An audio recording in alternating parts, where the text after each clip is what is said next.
வணக்கம்.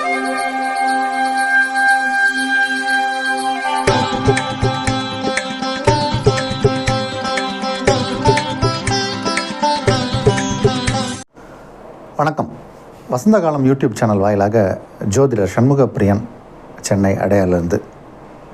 நம்ம போன எபிசோடில் நாச்சியார் கோயில், கும்பகோணம் பக்கத்தில் இருக்கக்கூடிய நாச்சியார் கோயில், அந்த கோயில் பற்றி பார்த்தோம்.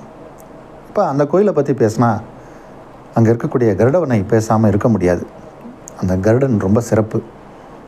அந்த கருடனுக்கு வருடத்திற்கு 2 முறை உற்சவங்கள் நடக்கும். அப்போ மூலவரே கல்கருடன் தான், உற்சவரும் அவரே தான். அவரை வெளியே எடுத்துகிட்டு வரும்போது 4 பேர், இது நிறையா எல்லோரும் வீடியோவில் சொல்லியிருப்பாங்க, இல்லை போனவர்களுக்கு தெரியும். வரும்போது வெளியே எடுத்துகிட்டு வரும்போது முதல் பிரகாரத்தில் 4 பேர், அதுக்கப்புறம் 8, 16, 32 அப்படின்னு அதை தூக்கிட்டு, அந்த கருடனை தூக்கிட்டு வரும்போது அவர்கள் எண்ணிக்கை கூடும். திரும்பி உள்ளே கொண்டு போய் அவரை வைக்கும்போது எண்ணிக்கை குறையும். ரொம்ப பவர்ஃபுல். ஆனால் அதனால தான் அந்த கருடனுக்கு பவர் ஜாஸ்தி, அவர் வெயிட்டு ஜாஸ்தி, வெயிட்டேஜ் பார்ட்டி அவர். இவரை வணங்குவதால் என்ன நமக்கு ஜாதக ரீதியான பிரச்சனை தீரும் அப்படிங்கிறது தான் இன்றைக்கி நம்ம பார்க்க போகிற வீடியோ. இந்த கருட பகவான் இவர் தான் பெருமாளை அவர் சுமந்து செல்கிறார். பெருமாள் அவர் மேலே தான் உட்கார்ந்து போவார் கருட பகவான். இந்த கருட பகவானை நம்ம வணங்குறதுனால நமக்கு முதல்ல வாகன யோகம் ஏற்படும்.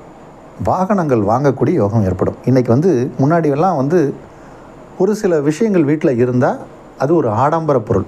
இப்போ சில பொருட்கள் வீட்டில் இருக்கணும், அது அவசியமாக போயிடுச்சு, அத்தியாவசியமான பொருள் ஆகிடுச்சு. இன்றைக்கி நம்ம டிரான்ஸ்போர்ட் பண்ணணும்னா நமக்கு கண்டிப்பாக வீட்டில் ஏதாவது ஒரு வெஹிக்கிள் இருக்கணும். 2 வீலரோ 4 வீலரோ இருக்கணும். அதுக்கப்புறம் ஒரு கார் இருக்கா, அவங்க வீட்டில் 2 கார் இருக்காங்கிறதெல்லாம் அடுத்த விஷயம். அதுக்கப்புறம் நீங்கள் எந்த அளவுக்கு ஒரு கம்ஃபர்ட்டான லக்ஸுரியஸான ஒரு கார் வாங்குறீங்க, அந்த காருடைய விலை எத்தனை கோடி அப்படிங்கிறது அடுத்த விஷயம். இதுக்கு எல்லாம் உங்களுக்கு அனுகிரகம் வேணும்னா அந்த கருட பகவானை நீங்கள் வணங்கணும். அவருடைய அருள் இருந்தால் கார் அல்லது ஒரு சொகுசு கார் வாங்க முடியும். கார் வாங்கியாச்சு, ரோட்டில் தானே ஓட்ட போகிறோம், விபத்து இல்லாமல் ஓட்டணும் இல்லையா? இந்த விபத்தை தடுக்கக்கூடிய தெய்வம் இந்த கருட பகவான்.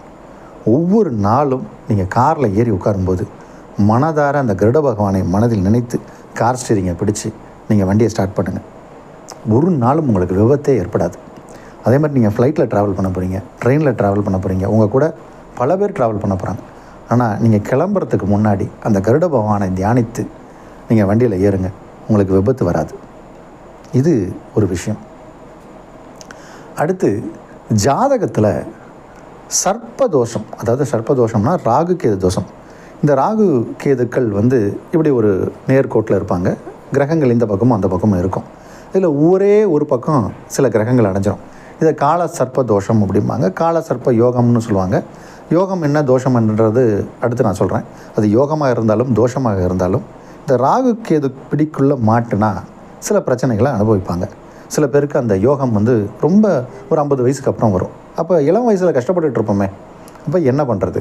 அல்லது ராகு தசை நடக்குது, ஏதோ ஒரு சர்ப்ப தோஷம் இருக்குது, குடும்பத்தில் எப்பயுமே வீட்டில் அடிக்கடி நாகத்தை பார்ப்பாங்க, சில பேர் பயப்படுவாங்க. இந்த மாதிரி ஏதோ ஒரு விதத்தில் யாரோ அவங்க குடும்பத்தில் பாம்பை அடித்து கொன்ன தோஷம் இருக்கும். இந்த மாதிரி ஏதோ ஒரு விஷயங்களால் நம் பயப்படுறோம். அல்லது விஷஜுரம், விஷ ஜந்துக்களால் ஒரு பயம் ஏற்படுது, எல்லாம் பாதிக்கப்பட்டிருக்கும். இந்த தேள், பூரான் இந்த மாதிரியான விஷயங்கள் கடித்து கண்டு ஆகும். ஏதோ ஒரு அலர்ஜி, இந்த மாதிரி எந்த விதமான ஜுரம், விஷம் சம்பந்தப்பட்ட பாதிப்பில் பாதிக்கப்பட்டவர்களுக்கு இந்த கருட பகவானை போய் வணங்கினா அதுலேருந்து நிவர்த்தி கிடைக்கும். ஜாதக ரீதியாக ராகுவால் ஏற்படக்கூடிய தோஷங்கள், அதாவது சர்ப்பத்தால் ஏற்படக்கூடிய தோஷங்கள், அல்லது நம்ம வீட்டில் இந்த மாதிரியான பூச்சிகள், பாம்புகள் இது மாதிரி வருதா இருந்தாலும் இங்கே போய் நம்ம வேண்டணும். நாச்சியார் கோயிலில் போய் வேண்டணும். அங்கே ஒரு வேண்டுதலுக்கு ஒரு சிறப்பாக ஒரு பரிகாரம் பண்ணுறாங்க. அது ஏதோ ஒரு வியாழக்கிழமை, 7 வியாழக்கிழமை வரணும்னு நினைக்கிறேன். அது நீங்கள் அந்த கோயிலில் போய் கேட்டிங்கன்னா சொல்லுவாங்க. அதுக்கு ஒரு சிறப்பாக ஒரு பூஜை பண்ணுறாங்க. இந்த கருட பகவான், இப்போ இந்த பிராஸ்லெட் போட்டிருக்கேன், இது மாதிரி அவர் தன் தோளில், கையில் இந்த மாதிரி 9 இடங்களில் நாகத்தையே ஆபரணமாக போட்டிருப்பார். அப்போ இந்த 9 கிரகங்கள், அப்போ எந்த விதமான கிரகதோஷம் இருந்தாலும் இந்த நாச்சியார் கோயிலில் உள்ள கல் கருடனை வணங்குவதால் ஒரு சிறப்பு உண்டு. இதில் இன்னொன்று, இந்த நாச்சியார் கோயிலை கட்டியவர் கோச்சங்க நாயனார்னு சொல்லி 63 நாயன்மாரில் ஒருத்தர். இவருக்கு ஒரு கோயில் கட்டணும், அந்த கோயிலுக்குள்ளே யானை போகக்கூடாது, யானை போகாத கோயிலை கட்டணும் அப்படிங்கிறது தான் அவருடைய எண்ணம். அதனால் இவர் கட்டின கோயில் எல்லாத்துக்குள்ளேயும் யானை போகாது. இந்த யானை குருவுக்கான ஒரு வாகனம். அப்போ குரு அப்படிங்கிற இந்த கிரகம் சிலருக்கு தோஷத்தை உண்டு பண்ணும். யாருக்கு உண்டு பண்ணும்? துலா லக்னம் அல்லது ரிஷப லக்னம், இவர்களுக்கு குருதசை நடு வயசில் வந்துருச்சுன்னா பிரச்சனை உண்டாக்கிறோம். குருதசை, குரு ஒரு பரிபூர்ண சுபகிரகம், இந்த சுபகிரகம் சில தோஷத்தை உண்டு பண்ணும்.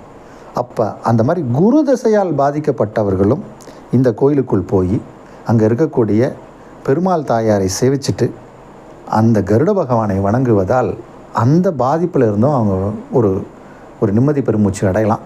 அவர்களுக்கு செல்வம் சேர ஆரம்பிச்சிடும், வருமானம் வரும், குடும்பத்தில் ஒரு மாற்றத்தை உணரலாம். அதனால் எல்லோரும் அங்கே இருக்கக்கூடிய கல்கருட பகவானை வணங்குறதுனால உங்களுக்கு வாழ்க்கை மாறும். அங்கே ஏதோ ஒரு பரிகாரம் ஒன்று சொல்கிறாங்க, வியாழக்கிழமை தொடர்ந்து 7 வாரம் போகணும் அப்படிங்கிற மாதிரி ஒரு விஷயம் உண்டு. அதை அந்த கோயிலுக்கு போய் நீங்கள் தெரிந்து நீங்களும் அந்த பரிகாரத்தை செய்து உங்கள் வாழ்க்கையை சிறப்படைய வேண்டும் என்று அந்த கருட பகவானை நானும் வணங்குகிறேன். மீண்டும் வேறு ஒரு வீடியோவில் உங்களை சந்திக்கிறேன். ஒரு பரிகாரத்தோடு, ஒரு கோயிலோடு, ஒரு தெய்வத்தோடு உங்களை சந்திக்கிறேன். நன்றி, வணக்கம்.